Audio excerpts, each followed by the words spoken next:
Fala, meus amigos, tudo bem com vocês? Cara, hoje aqui começando um quadro novo, nosso quadro aí Papo Reto, que vai ser um quadro que eu não vou falar de certa forma 100% cientificamente, vou dar minha opinião aqui, tá?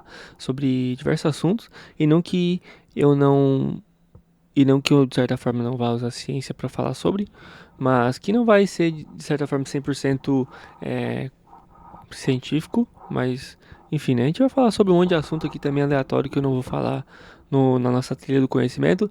Estou tentando gravar esse vídeo pela milionésima vez, mas os seres celestiais não me deixam terminar, cara. Impressionante. Coisa boa, mas é isso aí, vamos lá, né? Quer dizer que agora eu tô craque em falar sobre isso, né? Mas é isso aí, gente. Hoje a gente vai falar sobre a voz da nossa cabeça, cara. Pô, e eu acho que é muito interessante a gente começar falando sobre esse assunto aqui nesse quadro, porque vai impedir que você que aí tá escutando, cara, de fazer muita besteira. Então aí, ó, se você é um fazedor de besteira profissional, desligue esse vídeo imediatamente. Mas é isso aí, cara. Eu acho que depois que você escutar esse vídeo, você vai ser obrigado a não fazer mais coisa errada, tá? Mas, tá, enfim. Cara, pra quem assistiu aquele vídeo, né, da nossa trilha do conhecimento, sobre quem que toma suas decisões, suas ações da sua vida, né, e viu lá eu falando que nosso comportamento ele já é predefinido, cara, e que a gente não tem muita opção de escolha, e aí, cara, você assistiu aquele vídeo e você pensou, cara, mas existe uma vozinha na minha cabeça que me manda fazer as coisas, cara, como é que pode isso? Não pode ser assim, e cara, não, tem uma coisa errada, tá? Então, eu sei que você talvez tenha se perguntado isso aí, então a gente hoje vai conseguir entender melhor, né, esse assunto aí, esse tema, dessa vozinha na sua cabeça, né? E eu acho que é interessante a gente pensar assim, cara, será que o pensamento de uma pessoa que é deprimida, depressiva, e ela sempre foi assim? Sempre foi negativo?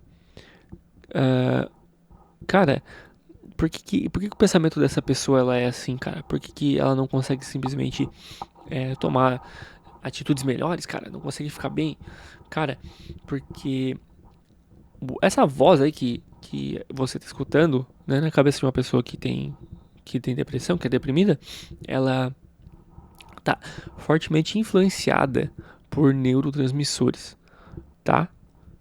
Então quer dizer, cara, não tá num puro estado lógico de pensamento, né, dessas pessoas. Então, cara, para você conseguir entender que essa voz, ela é resultado, né? Ela é transformada em linguagem dentro do nosso cérebro e é influenciada por inúmeros neurotransmissores, por questões fisiológicas, cara, por questões neurobiológicas, enfim, é todo um sistema que funciona dentro do nosso corpo que afeta a maneira com que a gente pensa. Então, cara, atenção, quando a gente toma decisões depois de brigar, quando a gente tá muito triste, quando a gente tá muito feliz, quando a gente tá eufórico, quando a gente tá confuso. Cara, imagina que você tem um pensamento racional, um pensamento lógico, e tem é, inúmeras coisinhas tentando mexer no seu pensamento lógico para que ele se distorça e você não consiga tomar talvez uma decisão que seja mais inteligente, cara. Você tá entendendo? Você tá entendendo que não é nem você pensando com essa voz dentro da sua cabeça quando tem alguma coisa acontecendo, né? Quando a gente tá brigando, cara, a gente fala coisas que a gente não quer, cara. Ou quando a gente tá muito emocionado, cara, a gente acaba falando coisas erradas. Que quando a gente tá sóbrio, o lógico, né? Da maneira mais lógica, a gente não falaria, né? Então, cara, a gente começa a pensar que nem nossos pensamentos, cara, são de fato nossos, né?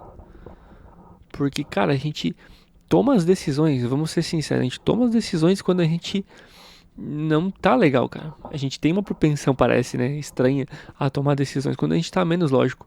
Parece que quando a gente tá lógico, cara, cabeça fria, assim, a gente não toma as decisões, cara. Claro que as emoções, elas nos deixam mais propensos, né, a ser impulsivos. E talvez até por isso que a gente seja goste de tomar as decisões, né? Quando a gente tá tá mais emocional, de certa forma, pra qualquer lado, né, cara? Muito mais fácil você vender alguma coisa pra uma pessoa que tá muito feliz. De fato, ela vai ter uma propensão maior a querer comprar alguma coisa, né, cara? Então, você consegue entender agora que essa voz que a gente tem no nosso cérebro, ela não é, às vezes não é nem nossa, né? Às vezes é influenciada por fatores externos que fazem alguma mudança, algum estímulo para nós, e a gente aí, cara, acontece um monte de coisa e tem todas essas substâncias que interferem no nosso processo lógico de tomada de decisão, de pensamento, cara, de projeção. Então, cara, agora você sabe disso, que você parou e pensou, cara.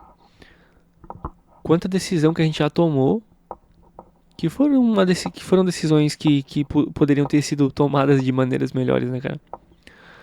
Então, cara, que isso me leva muito a pensar, né, cara?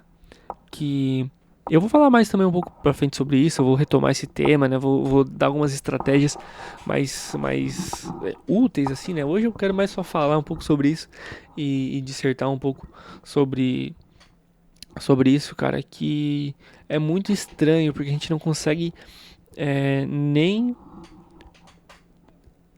diferenciar, cara, quando a gente tá no nosso pensamento mais puro, assim, assim entre aspas, né, nosso pensamento mais lógico, do que esse pensamento adulterado, né, de certa forma. Porque, claro, os nossos sentimentos, as nossas emoções significam coisas e são importantes para nós. Não é dizer que, não, porque eu não posso mais sentir emoções, porque eu não posso mais errar, não posso mais tomar decisões erradas. Não é bem sobre isso, né? Mas, cara, de certa forma a gente tem que entender que uma decisão lógica, ela geralmente vai ser uma decisão muito melhor do que uma decisão que seja banhada por emoções e banhada por esses neurotransmissores, cara, essas coisas que atrapalham o nosso juízo de valor, né? Então, cara, muito louco assim, né? A gente pensar sobre isso, que às vezes nem na nossa cabeça é possível a gente confiar, né, cara? E, e eu vou também falar mais sobre isso, né? Isso é uma habilidade que a gente vai desenvolver ao longo da vida, mas, né, a gente às vezes conseguir pelo menos identificar, né? Aí às vezes agora a gente pode estar aí no nosso dia a dia aí e, pô, não, pera aí, cara. Esse pensamento aqui nem é meu, cara. Esse pensamento aqui é um pensamento intrusivo, cara. Isso aqui não tem que ser, não tem que ser uma coisa que eu deva pensar, né? Então, só pra ficar pra vocês, né? Como é complexo nossa mente, né? Tem gente que acha que é mais simples do que parece. Mas é isso aí, rapaziada. Primeiro vídeo desse quadro. É mais sobre conversa, mais sobre trocar ideia. Se você quiser também trocar uma ideia aqui nos comentários sobre isso. Alguma coisa aí que você já viveu, ou, pô, isso aqui faz muito sentido pra mim, cara. Né? Pra mim, cara, faz muito sentido. Faz muito sentido. Depois que eu comecei a entender isso, cara, não que ficou mais fácil, na verdade ficou mais difícil, né? Porque quanto mais a gente sabe, mais complexo fica. Mas é mais observável, né? Mais observável que essas coisas acontecem, né? Então é isso, gente. Brigadão aí por estar acompanhando. Espero que esse quadro novo dê certo. E é isso aí, tamo junto. Valeu, até a próxima. Deixa um like aqui embaixo, um comentário, compartilha aí o vídeo. Tamo junto.